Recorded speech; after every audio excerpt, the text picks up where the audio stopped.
tudo bem? Que bom ter você por aqui no nosso canal. Eu sou o pastor Heleno Bezerra, da AD, Ministério Apostólico da Restauração. No final do vídeo, dê seu joinha, seu like aí, compartilhe os nossos vídeos, inscreva-se no nosso canal. É muito bom ter você conosco. Que Deus te abençoe. Abra sua Bíblia na segunda carta de Paulo a Timóteo. Quero compartilhar rapidamente algo que Deus me pôs no coração ontem à noite. E eu quero compartilhar com você hoje aqui rapidamente, porque Deus quer te tirar da lama. Deus quer te tirar da teia da aranha. Segunda carta de Paulo a Timóteo. Segunda epístola de Paulo a Timóteo, capítulo de número 2. Quem achou, dá um amém bem forte. Diz assim: devolve a luz aqui, meu lindo.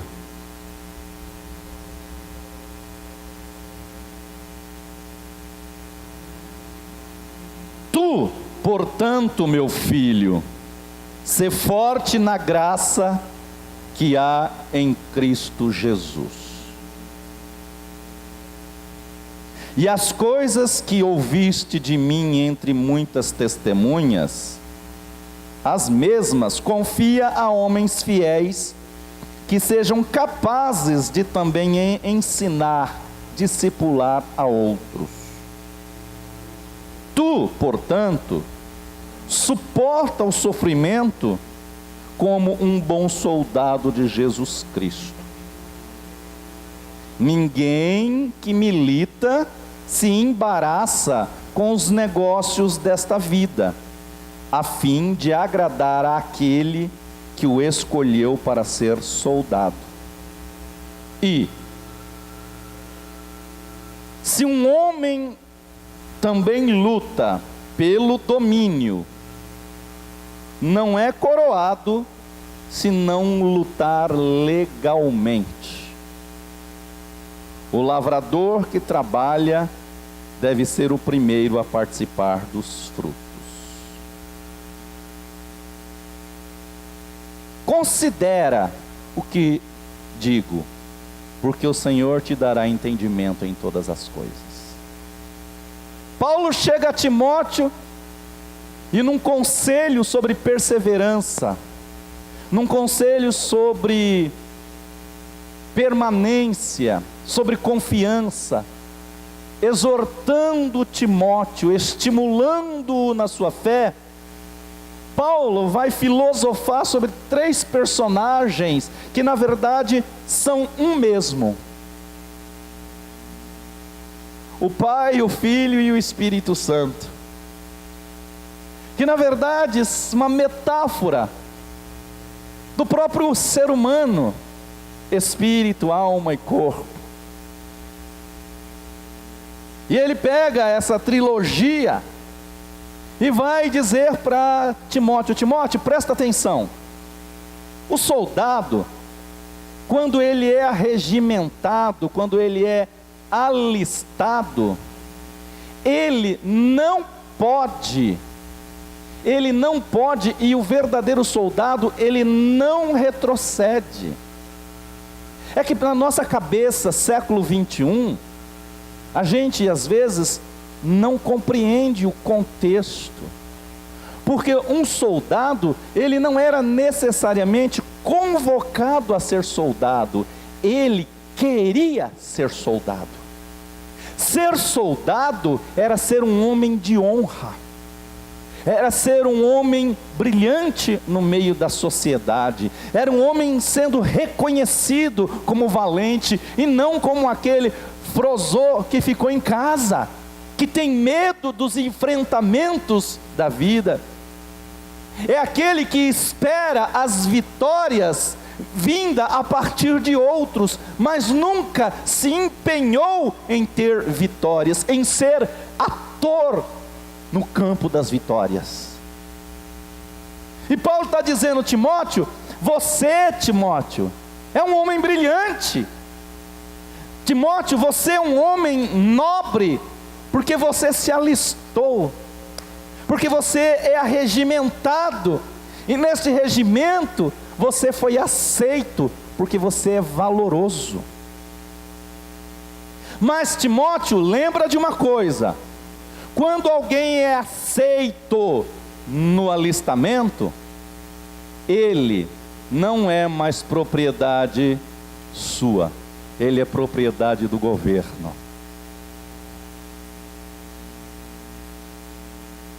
Quando um soldado se alista, ele não é mais uma propriedade civil, ele é uma propriedade federal, governamental.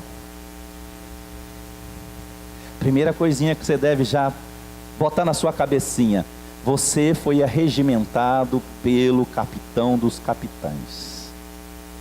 Você não pertence a mais ninguém senão aquele que te arregimentou. Que falta de saúde. E ele diz: esse que está regimentado, ele vai fazer tudo para corresponder, aqui está agradar, é para corresponder à confiança que ele teve. E por isso, ele não vai cuidar de mais nada, ele não vai ter preocupação com a sua, abri e fechei aspas, ele vai ter preocupação com o alimento da sua família. Será que vai faltar salário? Não, porque o governo, este governo do qual ele está falando aqui, que não se assemelha ao governo do nosso país, ele é que mantém, enquanto o soldado está em campo de batalha, o governo mantém o salário, o pagamento, o sustento da família.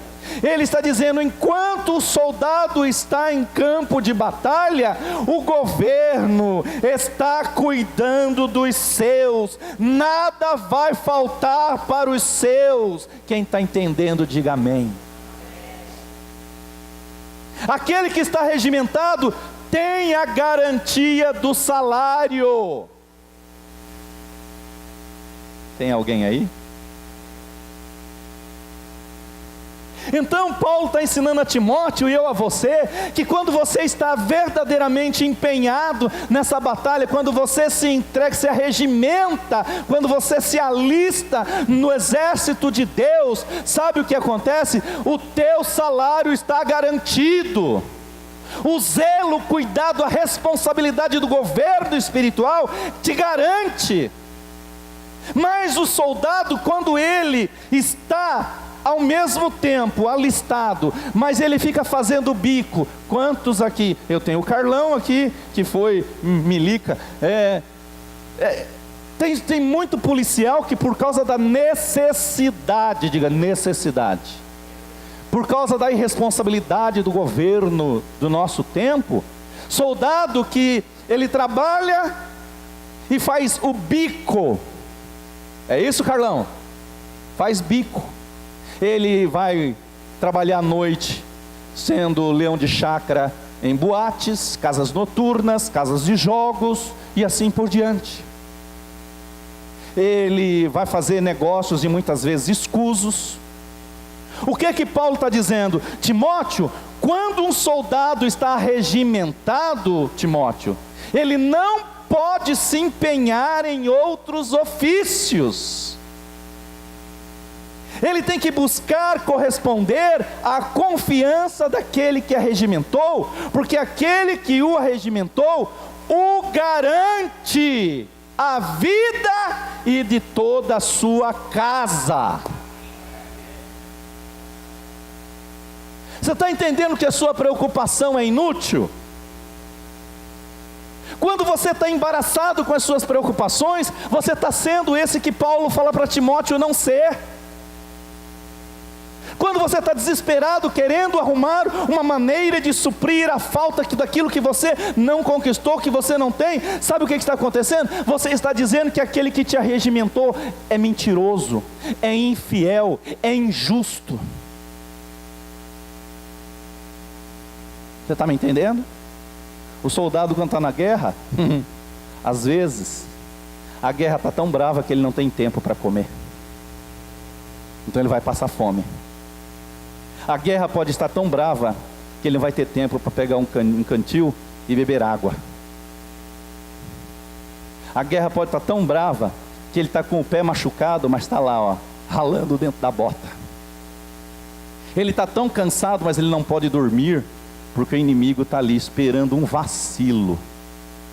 Queridão, eu quero dizer que você não tem que ter preocupação, querida, não tem que ter preocupação. Aquele que te arregimentou, se você confiar nele e não se embaraçar com as questões civis, com as questões deste mundo, que Paulo chama aqui na nossa tradução, com as questões desta vida, que no original quer dizer com as questões da vida civil e não militar. Aquele que te arregimentou vai estar agradado de ti, e se cumprirá a palavra, que Deus se agrada de ti, portanto, nada vai fazer falta. Você está entendendo isso, querido? Como soldado de Cristo, não se embarace com as preocupações. Está sangrando, tá? Agora na guerra, querido, não é Deus contra todos e cada um por si, não. A guerra é eu e o outro. Não importa quem seja, eu e o outro fazemos parte do mesmo exército. Um ao outro ajudou, e ao seu companheiro disse: esforça-te. Paulo também diz do homem que luta, na minha tradução. Na verdade, porque, como eu disse, a King James procura uma literalidade mais do que uma significação. Não é uma luta no sentido de batalha, mas é a luta nos jogos esportivos, desportivos, na semelhança dos jogos de Atenas, dos jogos da Grécia e dos jogos de Roma, que ele vai falar dos jogos, das atividades desportivas. E aquele atleta, aquele que luta, aquele que se empenha para vencer isso, ele vence. Só que ele derrotou o inimigo, o opositor. Só que o juiz vai pegar e dizer assim: mas para, ele ganhou, mas perdeu. Diga, explica. Ele ganhou, mas perdeu. Ah, não. Ele ganhou, mas perdeu.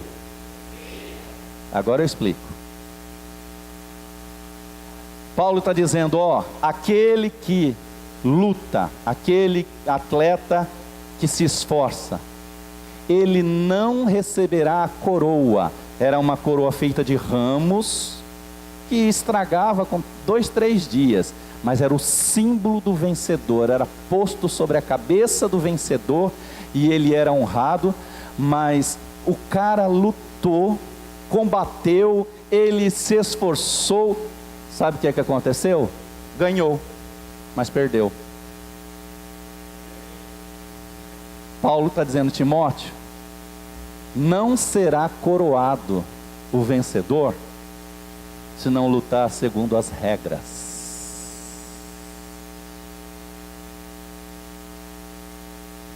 Tem muita gente cristã perdedora, fracassada, miserabilizada, cansada de lutar, frustrada e revoltada com Deus, decepcionado com Deus, e não entende que as suas lutas nunca te trarão o prêmio, porque você está lutando com as regras que não são as do jogo. Você imagina eu jogar basquete com as regras de futebol? Vai dar ruim. O grande problema é que a gente acha assim: eu lutei, me esforcei e venci, mas o prêmio não chegou. Você quer as coisas do seu jeitinho? Não vai ser não. Paulo ensina a Timóteo e a você, para você ser coroado como vencedor, só se lutar, se jogar o jogo, se combater segundo a legalidade, as normas, as regras do jogo. Por que tem muita gente que entrega dízimos um mês, outro não, entrega dízimos disfarçados, e a vida não muda, e ela diz, não muda porque é assim mesmo. Não muda porque você está aprisionado, e porque você nunca receberá o prêmio. Por quê? Porque você está quebrando a legalidade, você está quebrando as regras, você está burlando as regras. Ei, acorda, querido, o atleta não será coroado se não lutar, se não combater, se não jogar segundo as normas, as regras do jogo. Aí o salmo que a gente leu diz: ah, se meu povo me escutasse, ah, se meu povo ouvisse a minha voz, eu o saciaria com o trigo mais fino e com o mel que sai da rocha. É o que Deus está falando. Mas o povo continua não querendo dar ouvidos. Eu não entendo, irmãos, como é que as igrejas aos domingos, cultos de vitória, elas se enchem. As pessoas são vitoriosas por uns dias, mas logo elas estão nas multidões dos perdedores, porque elas vencem, mas perdem. É jogo de fraude. Não tente cometer fraude no reino de Deus. Repita isso: não devo cometer fraudes. Vamos lá de novo, agora eu quero ouvir a voz de todo mundo. Não devo cometer fraudes no jogo da vida que Deus me deu. Agora aplauda o Senhor.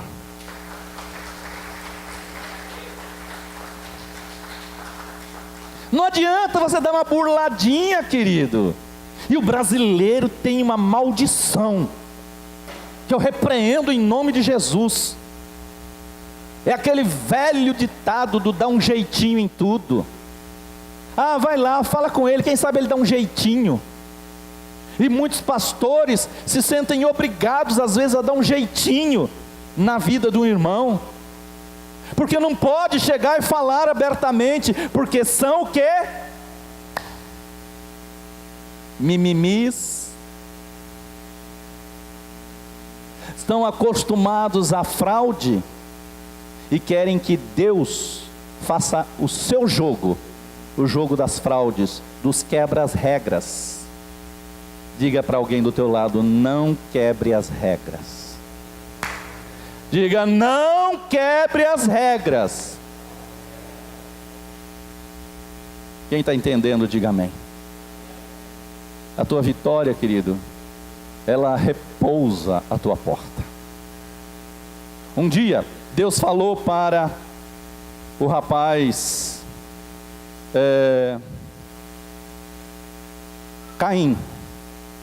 Deus falou: Caim, o pecado jaz à tua porta,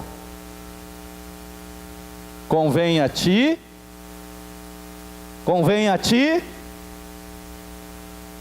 dominá-lo. Ele disse: ó, o pecado jaz, repousa à sua porta, ele está ali. E eu vou usar, não está ligado sim, e eu vou usar a palavra, querido, a vitória jaz, repousa à sua porta, convém a ti atraí-lo. Ei, a vitória, ela repousa à tua porta, convém, você depende para conquistá-la de viver com regras. Tem gente desregrada demais. Como podemos dizer que somos cristãos? soldados arregimentados, atletas, se não temos disciplina.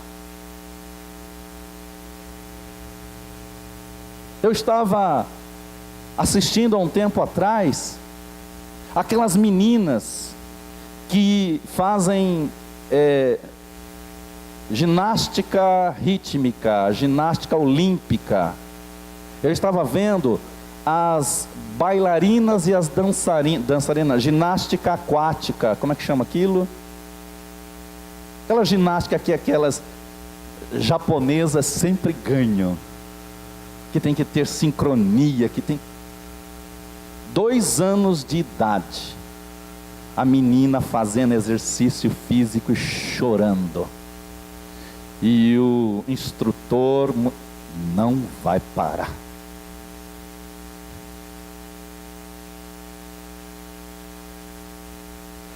O soldado, o atleta grego e romano, eles tinham uma dieta alimentar fenomenal. O que pode, o que não pode, o que deve, o que não deve. Nós, eu estou falando nós, quem? Eu estou no meio, não estou? Porque senão eu falava vocês. Nós falamos que vamos emagrecer e não emagrecemos nunca, porque não temos disciplina nem na boquinha. É tudo um bando de boca grande, aberta, glutão. Não pode ver comida que se desembesta, é possuído pelo espírito da comida. Você está rindo? Vai que não é.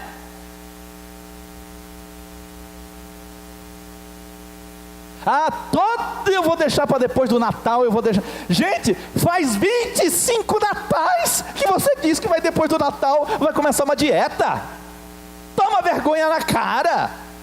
Nunca vai dar certo, porque assim como é no mundo físico, é difícil, no mundo espiritual também é. Gente, eu fui para 82 quilos, entrei num processo de revolta espiritual.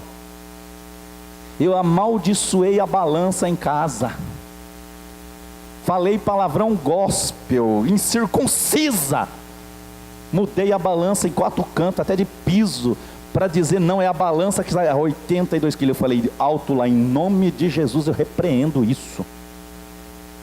Eu disse para a balança, você nunca mais ultrapassará aos 80 quando eu subir. Foi para 79. Está vendo como a maldição funciona? Aí eu fui fechar a boca.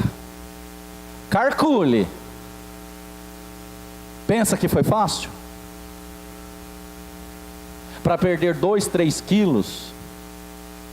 Gente, e isso são as lutas no mundo natural. Imagine a luta no mundo espiritual, a disciplina no mundo espiritual que o crente não tem. É 0 de 0 de 0 de 0. Não vivemos. Nós queremos uma vida espiritual de boa, totalmente de boa, como se Cristo fosse obrigado a cumprir todas as promessas sem que eu viva uma vida conforme as regras. Tem alguém aí? Para que Cristo cumpra a promessa, Ele só pode cumprir, Deus só pode cumprir a promessa se você fizer a sua parte. Porque se Ele te premiar, puser a coroa sobre a sua cabeça, sendo que você não lutou conforme as regras, Ele está sendo o quê? Injusto e infiel. Deus nunca será acusado de injusto e de infiel, porque Ele nunca fará aquilo que não é segundo as regras. E aí está frustradinho, está revoltadinho com Deus, porque o ano começou, o ano está terminando, e as promessas de Deus não se cumpriram na minha vida. Não há coroa, querido, se não for por legitimidade, por legalidade, por cumprimento das regras. Acorda, não adianta você fazer culto da lamentação. Não adianta você fazer o culto da oração de 10 horas, se a regra não é cumprida. Como Deus falou no Salmo 81, que o desejo dele é fazer com que a nossa vida seja abastecida com o trigo mais fino. Essa é a vontade, mas ele é impedido porque nós o impedimos. Ele diz: se meu povo me ouvisse, eu faria brotar mel da pedra. Mas eu não posso fazer a vida do meu povo doce como mel, porque o meu povo é quebrador de regras. Tem alguém aí? Não adianta, querido, o ano está terminando, amanhã é o último dia, 31 de dezembro de 2018. Mas Deus tem uma oferta para mim e para você. Ele diz: eu estou oferecendo um ano de novos começos.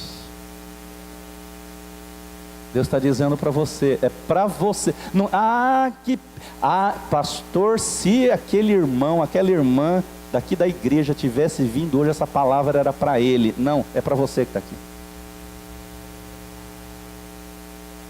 É para você, para cada um de mim e de você.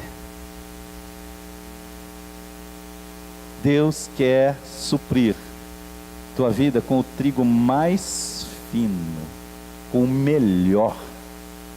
Gente, este ano nós temos a oportunidade de termos o melhor da parte de Deus. Ei, 2019 é o ano para vivermos o melhor da parte de 2019, Junão, é o ano para você viver o melhor da parte de Deus. O trigo mais fino, não é fino em termos de espessura do pó, é o trigo mais raro, mais puro, mais melhor de bom. E o mel, que é a doçura das doçuras, e não foi você quem preparou, foi Deus quem te deu. Você quer isso em 2019? Para de quebrar regra. Não adianta, querido, não adianta, nem disfarça para mim, porque eu não estou nem aí. E ele vai terminar com o terceiro elemento, terceiro ser, terceira pessoa. Ele vai falar de um lavrador. Mas é bem conclusivo. E aí ele diz ainda para Timóteo: Timóteo, medita nisso aí, ó, que Deus vai te revelar o que é o que eu estou dizendo. Em vez de ele explicar para Timóteo algo, ele vai, faz uma metáfora e diz: pede a Deus para te revelar. Ele diz: e o lavrador, aquele que planta, aquele que trabalha com agricultura, esse será o primeiro a usufruir de frutos. Sabe o que essa palavra é profética para mim e para você?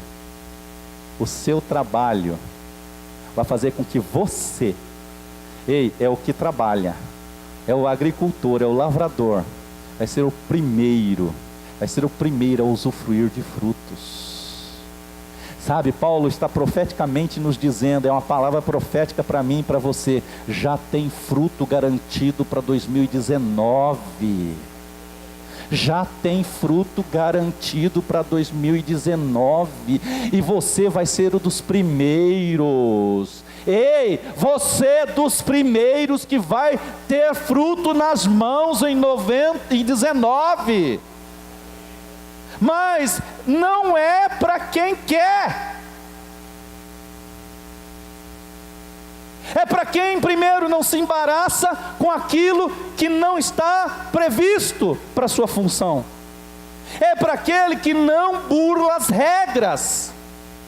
É para aquele que trabalha, que persevera, que insiste, que hoje está ali e não está vendo nada, senão terra, e ele olha para a terra e diz: é esta terra que vai me dar colheita. Então, eu vou dormir e esperar a colheita. Não, ele vai trabalhar, ele vai semear para ter colheita. Diga, ele vai semear. Não, eu não falei nesse tom. Olha, semear. Ele vai semear para ter colheita. O bonitão aqui quer ter colheita olhando o outro plantar. É ruim. Não dá, querido. Você não vai ter colheita se não plantar. Deus diz: a terra está aí, a semente está aí, planta, eu garanto a colheita.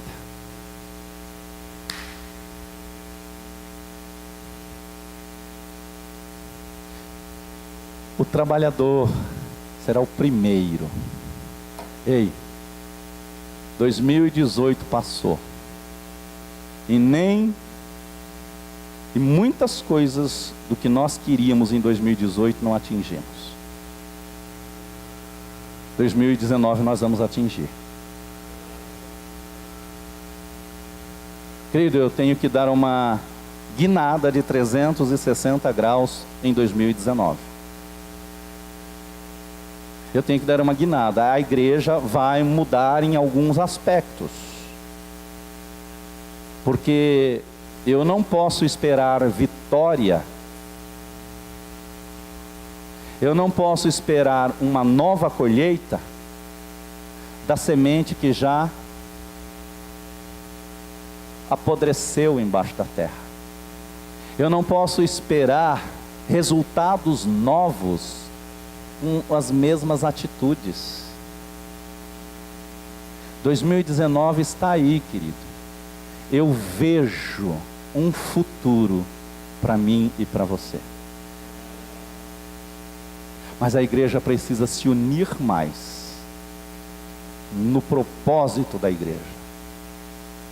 Há muita gente que vem dentro da igreja, está dentro, mas ele não se insere. Nós precisamos estar inseridos num único objetivo. E aí se cumprirá Salmo 84. Vão indo de força em força.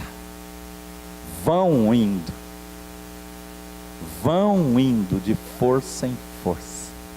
Isto é, quando todos estão juntos, se cumpre Salmo 103 do Salmo 84. O que é? Quando os irmãos estão unidos, aliados, juntos, é ali que o Senhor ordena a bênção e a vida para sempre. Queridos, ano de 19, querido, escuta o que eu estou te falando em nome de Jesus. Escuta, escreve isso, que no último domingo, dia 30, o Senhor te deu esta palavra. 2019 é um ano de conquistas, de finesses da parte de Deus, de coisas grandiosas, de coisas gloriosas, e que eu quero que você faça parte.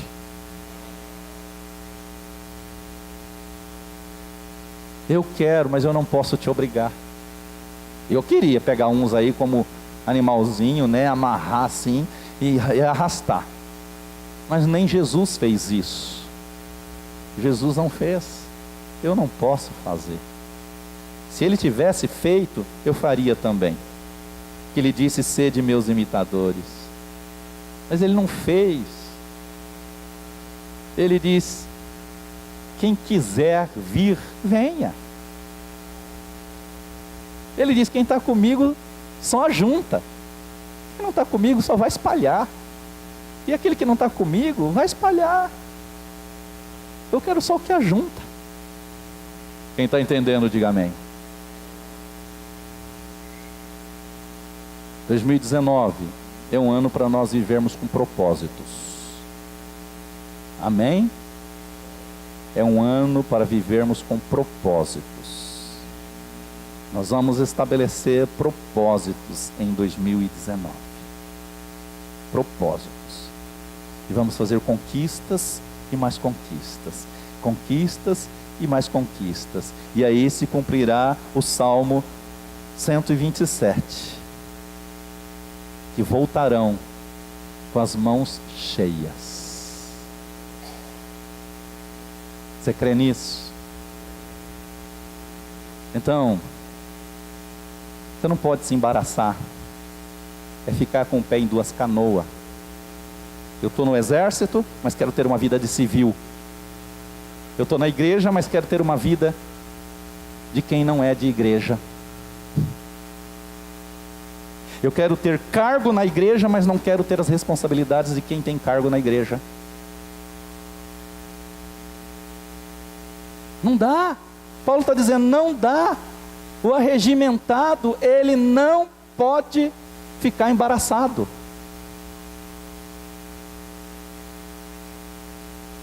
Segundo, regras. As leis, princípios. Se eu não viver os princípios, jamais receberei coroa de vitória. Tem alguém aí? Por fim, eu tenho que plantar. Porque ao que planta, ao lavrador, ao que trabalha com plantio, vai ser o primeiro. Eu vou ser primeiro. Ai, pastor, isso é egoísmo. Problema seu, meu. A minha Bíblia diz que tem primeiro lugar, e eu sou um dos que estará nos primeiros lugares. Quero comer os primeiros frutos. Estou cansado de ver o inimigo comendo os frutos que eram para mim. Estou cansado de ver o mundão vivendo aquilo que Deus prometeu para mim. E aí você fala, mas por quê? Porque para ele não precisa de regras. Exatamente o reino dele, o reino de Satanás é o reino desregrado. Toda pessoa de vida desregrada está servindo ao reino de Satanás. É o reino que não tem regras. Exatamente para combater o reino que tem regras. E as pessoas dizem, eu não gosto da igreja porque tem regras. É verdade. Então fica desregrado, porque todo desregrado é porque está no reino de Satanás. Está servindo ao reino errado. Regras, diga regras. Para mim. E não é eu. E não é a pastora que tem que estar pondo as regras para você. A gente só vai fazer você lembrar. Se você não impuser as próprias regras, nunca receberá coroa de vencedor. E se não cuidar de plantar, nunca vai comer frutos. Agora eu serei dos primeiros, em nome de Jesus. Diga 2019. Tem um novo começo para mim. E já começou. Já começou. Creia. No mundo espiritual tudo está pronto. E vou te dizer, a promessa, o milagre jaz à tua porta. Convém a ti atraí-lo. Viva as regras. Cumpra com princípios. Todas estas bênçãos correrão atrás de ti e te alcançarão, diz o Senhor. Fique de pé.